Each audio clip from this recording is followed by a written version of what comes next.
klasifikasi filogeni. Nah, ini yang artifisial ya. Jadi artifisial ini buatan mengutamakan tujuan praktis dan ikhtiar dalam dunia makhluk hidup. Di mana dasar klasifikasinya adalah ciri morfologi, alat reproduksi, habitat, dan penampakan makhluk hidup. Bentuk dan ukurannya ya. Misalnya pada klasifikasi tumbuhan ada pohon, semak, perdu, dan gulma. Ya, nah itu yang saya bilang tadi ya. Kemudian berdasarkan tempat hidup, ada yang hewan, ada yang hidup di hewan itu, ada yang hidup di air, dan ada yang di darat gitu ya. Itu dikelompokkan hewan laut ya. Kemudian berdasarkan kegunaannya, misalnya makhluk hidup yang digunakan sebagai bahan pangan, sandang, papan, dan obat-obatan. Nah, yang bahan pangan apa? Misalnya padi gitu ya. Nah, kalau sandang jadi pakaian misalnya. Jadi pakaian, sepatu gitu ya. Kemudian papan jadi rumah, bangunan gitu ya. Nah, kemudian obat-obatan, inilah yang kita akan kaji khusus. Ya. Jadi empat ilmu dasar ya. Kemudian berdasarkan klasifikasi alami. Ya. Nah, ini klasifikasi alami ini terbentuk menghendaki terbentuknya takson ya. Jadi di sini ada istilah baru ya. Nah, jadi taksonomi nanti ya, pengelompokan pada sistem ini dilakukan berdasarkan pada karakter ilmiah yang mudah untuk diamati. Pada umumnya berdasarkan karakter morfologi sehingga terbentuk takson-takson yang alami. Misalnya hewan berkaki 4, hewan bersirip, hewan tidak berkaki, bahkan hewan dan lain sebagainya gitu ya. Misalnya tumbuhan ya, ada tumbuhan berdaun menyirip, tumbuhan berdaun seperti pita dan lain sebagainya. Nah, untuk tumbuhan sendiri ya, ini banyak ya, mulai dari 1735 sudah mengelompokkan ya tentang tumbuhan itu terdiri dari 2 kingdom ya. Ada vegetabalia ya, atau animalia dan animalia, hewan dan tumbuhan. Bakteri belum dikenal ya. Kemudian di tahun Haeckel ya, tahun 1866 membagi 2 kingdom ya, yaitu protista, lantai, dan animalia. Ya. Kemudian Catton ya 1937 membagi 2 besar, ya. Yaitu prokariota dan eukariota. Jadi eukariota ini terdiri dari plantae dan animalia. Ya. Kemudian kopelan ya, kopelan ini juga banyak ya, ada juga sama kopelan ini pada masanya kopelan, ada hapilan ya, ada apa namanya, itu banyak jenisnya dia di situ ya. Jadi mengelompokkan 4, ada monera, protista, dan plantae dan animalia. Nah, kemudian Whittaker ya, Whittaker ini 1969 ini menjadi 5 kingdom. Inilah yang banyak yang ini ya, yang banyak dipakai ya. Nah, monera, protista, fungi, plantae, dan animalia. Nah, kemudian 1977 itu dibagi menjadi 6. Ya. Jadi monera ini terdiri dari terbagi 2 ya. Nah, virus di mana? Ya, virus tidak masuk kategori makhluk hidup. Jadi dia benda mati ya, bukan makhluk hidup. Jadi ada eubakteria ya, Archaebacteria, protista, ya protista ini jenis ganggang-ganggangan ya, fungi, plantae, dan animalia, hewan. Nah, kemudian di tahun 90 dicoba lagi ya, eukarya ini sama sih, eukarya ini kalau ini, tapi tetap mengacunya yang Mose ini. Tapi paling banyaknya yang Whittaker ya, Whittaker dipakai. Nah, sistem yang ketiga itu adalah sistem klasifikasi filogenik. Ya, sistem klasifikasi ini jadi sistem filogenik ini merupakan satu cara pengelompokan organisme berdasarkan garis evolusinya atau sifat perkembangan genetiknya ya, di mana dimulai dipelajari organisme sejak sel pertama hingga menjadi organisme dewasa. Jadi sistem klasifikasi ini sangat dipengaruhi oleh perkembangan teori evolusi ya, Jadi di sini ada yang dipelopori oleh Hudson, Cronquist ya, dan lain sebagainya. Itu intinya makin dekat hubungan kekerabatan ya.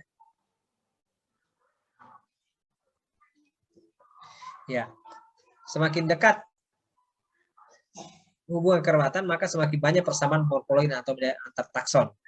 Semakin sedikit persamaan, maka makin besar perbedaannya, berarti makin jauh hubungan kekerabatannya. Ya. Misalnya ya, orang utan lebih dekat kekerabatannya dengan monyet dibandingkan dengan manusia. Ya.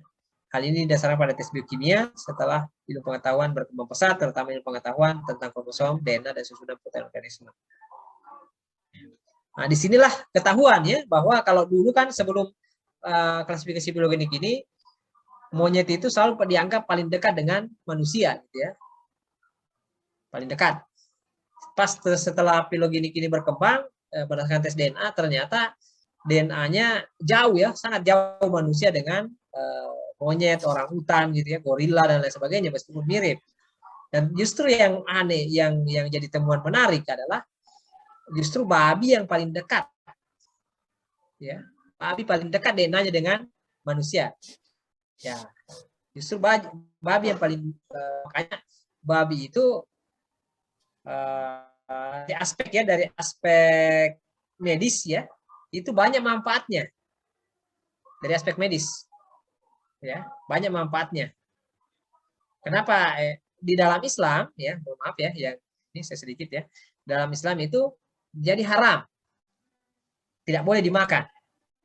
Ya, menjadi dasar utama yang mendasar kenapa tidak boleh dimakan. Ya, ibaratnya kalau sama DNA-nya, logikanya ya, dibalik. Kalau sama DNA-nya, masa manusia makan manusia?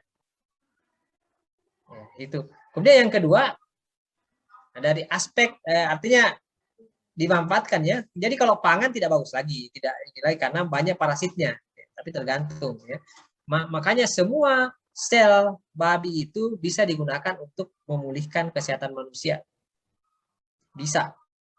Sama dengan manusia gitu ya. Manusia diambil dari bagian manusia untuk mengobati manusia yang lain bisa. Tapi secara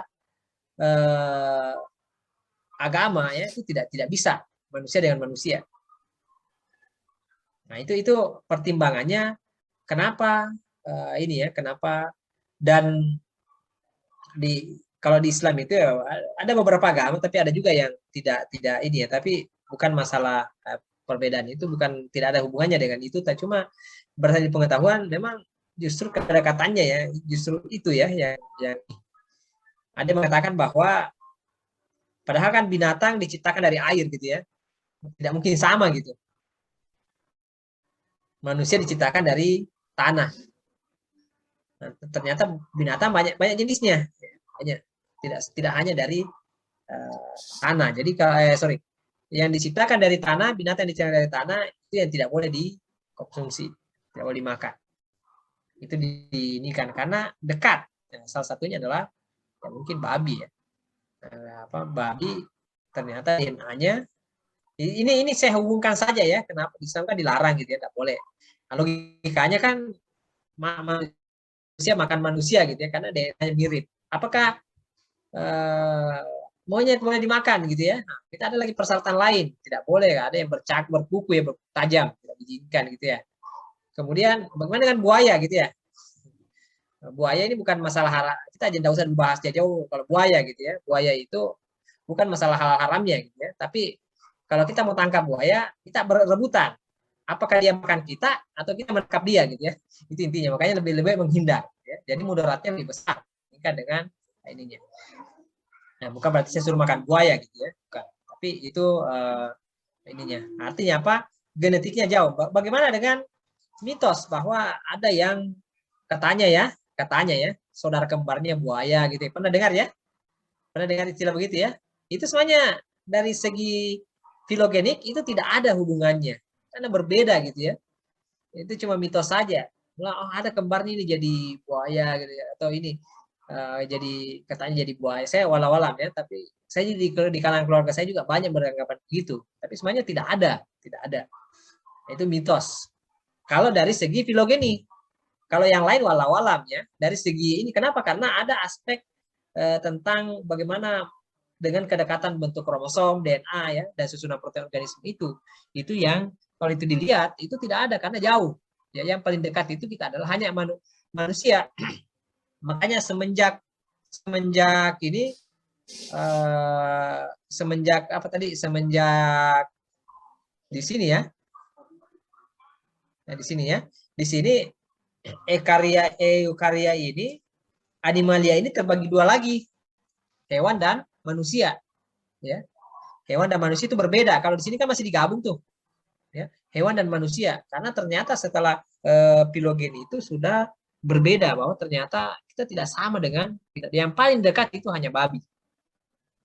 Buaya tidak, jauh. Ya, makanya kenapa langsung teringat saya buaya, karena itu menghubungkan tadi itu ya, bahwa katanya saudaranya itu gitu ya, saudara.